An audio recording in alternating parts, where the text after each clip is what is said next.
Assalamualaikum warahmatullahi wabarakatuh. Perkenalkan, nama saya Nada Putri Pertiwi, NIM 19005129, jurusan Pendidikan Luar Sekolah Universitas Negeri Padang. Baiklah, di sini saya akan menjelaskan yaitu tahapan-tahapan pelaksanaan observasi yang saya lakukan.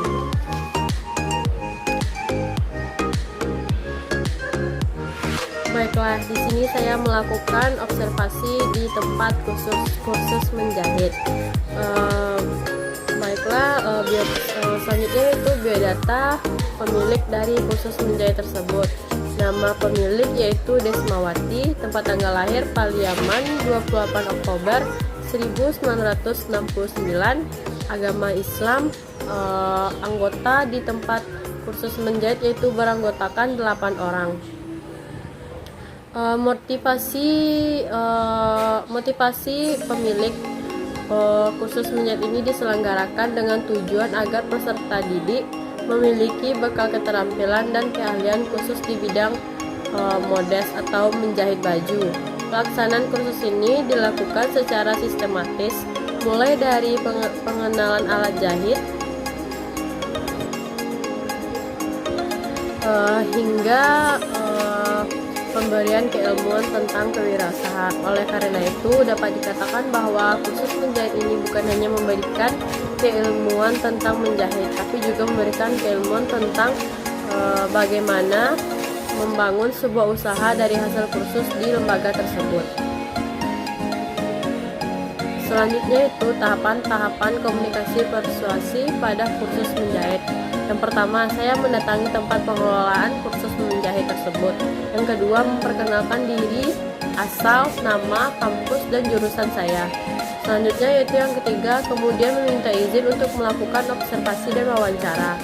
Yang keempat yaitu pengelola mengizinkan wawancara mengenai kursus menjahit. Dan kelima, kemudian saya mewawancarai dengan pertanyaan yang telah saya buat dalam sebuah kertas. Pertanyaan saya yang pertama yaitu sejarah berdirinya kursus menjahit tersebut.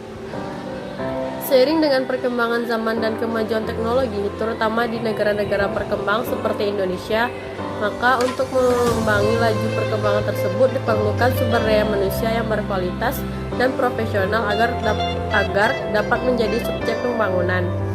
Pendidikan formal yang hanya mengandalkan teori dan terbatas pada kualitas pendidikan SLTP dan SMU dan tidak memiliki skill atau keterampilan khusus nampaknya tidak cukup dan tidak dapat diandalkan untuk mengatasi lapangan kerja yang tersedia untuk membuka lapangan kerja secara mandiri. Keterampilan menjahit yang dimiliki dapat memberi harapan untuk dijadikan sebagai sumber pendapatan. Kehadiran lembaga pendidikan kursus menjahit di Desa Rawang memberikan solusi bagi masyarakat, khususnya pada para generasi muda.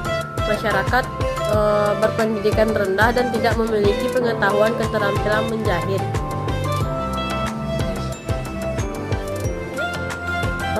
Lembaga pendidikan kursus LPK adalah model pendidikan keterampilan menjahit yang diharapkan dapat memberikan pengetahuan keterampilan dan menciptakan sumber daya manusia yang berkualitas pada gilirannya akan membantu pemerintah dalam mengembangkan sektor industri kecil dan mengurangi angka pengangguran. Lembaga pendidikan kursus didukung dengan tenaga-tenaga pengajar yang berpengalaman dan profesional dalam bidang menjahit busana. Selanjutnya yaitu pertanyaan saya yang kedua, apa motivasi pengelola mendirikan kursus menjahit tersebut? Terwujudnya sumber daya manusia yang terampil dan profesional di bidang menjahit dan tata busana melakukan kerjasama dengan dunia usaha dan dunia industri, memberikan motivasi dan memfasilitasi penempatan lulusan pada penggunaan jasa menjahit dan tata busana, menyediakan dan mengembangkan kurikulum yang berpotensi sesuai dengan kebutuhan dunia usaha. Meningkatkan mutu pelayanan dan kualitas lulusan, memiliki pengetahuan, keterampilan, dan sikap khususnya dalam bidang tata busana yang menjadi bekal dapat berusaha mandiri, mampu memanfaatkan peluang kerja yang ada di lingkungannya. Baiklah, selanjutnya itu pertanyaan saya yang ketiga. Apa saja perkembangan yang sudah terjadi semenjak berdirinya kursus menjahit ini? Perkembangan yang terjadi semenjak berdirinya adanya kursus menjahit ini adalah meningkatnya pendapatan dan kepandaian warga, sebab dengan adanya kursus menjahit, masyarakat menjadi memiliki skill dan mempunyai kemampuan untuk berusaha dan bisa menambah pendapatan keluarga, dan tingkat pengangguran di desa tersebut akan berkurang. Baiklah, yang selanjutnya itu praktik komunikasi yang terjadi pada pengelolaan program dan satuan PLS yang terkait dengan komunikasi persuasi. Identitas PKBM. Nama lembaga yaitu PKBM Desa Rawang. Tahun berdiri 2019. Tahun diizinkan pemerintah pada tahun 2020. Alamat Jalan Cuk Nyadin, Desa Rawang, Kota Pariaman. Jam operasional yaitu dari jam 9 pagi sampai jam 3 sore. Selanjutnya yaitu identitas pendiri. Pendiri bernama Ismawati, usia 51 tahun. Selanjutnya jenis praktik komunikasi yang terjadi antara saya dan Ibu Ismawati adalah sebagai berikut.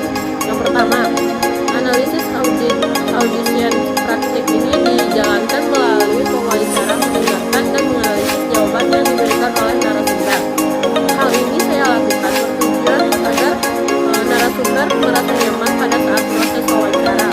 Teori dimanfaatkan sebagai pembantu agar fokus observasi sesuai dengan fakta di lapangan, sebagaimana jenis praktik dalam observasi dapat berjalan dengan lancar. Selain itu, praktik komunikasi ini juga bermanfaat untuk memberikan gambaran umum tentang hasil wawancara dan bahan pembahasannya dari narasumber dapat membentuk komunikasi yang baik. Selanjutnya yaitu adapun manfaat dari menggunakan praktik komunikasi analisis audition ini adalah sebagai berikut. Yang pertama, untuk mengetahui tingkat latar belakang pendengar, apakah dari mahasiswa, rakyat, kecil, dan sebagainya. Yang kedua, untuk mengetahui sejauh mana pengetahuan pendengar terhadap topik yang akan kita bicarakan. Yang ketiga, untuk mengetahui model manusianya, apa ada golongan yang suka berdebat dan sebagainya. Selanjutnya itu contoh komunikasi lisan dan tulisan dalam praktik pendidikan luar sekolah. Yang pertama yaitu komunikasi lisan. Komunikasi lisan adalah komunikasi dengan mengucapkan kata-kata secara lisan dan langsung kepada lawan bicaranya. Komunikasi lisan dapat dilakukan pada kondisi para personal atau individu berhadapan langsung atau tidak langsung. Komunikasi lisan secara langsung adalah komunikasi yang dilakukan oleh dua orang atau lebih yang saling bertatap muka secara langsung dan tidak ada jarak atau perantara yang membatasi mereka. Komunikasi lisan ini terjadi pada saat dua orang atau lebih saling berbicara atau berdialog pada saat berwawancara. Komunikasi lisan yang tidak langsung adalah komunikasi yang dilakukan dengan perantara alat seperti telepon, handphone, dan lain sebagainya, karena adanya jarak dengan si berbicara dengan lawan bicara.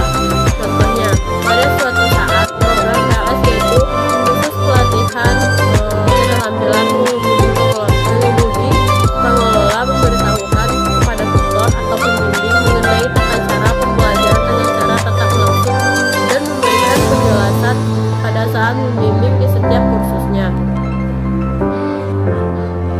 Kursusnya berlangsung dan komunikasi lisan juga bisa didapatkan saat tutor memberikan pelajaran atau penjelasan kepada peserta didiknya sehingga peserta didiknya dapat memahami secara langsung.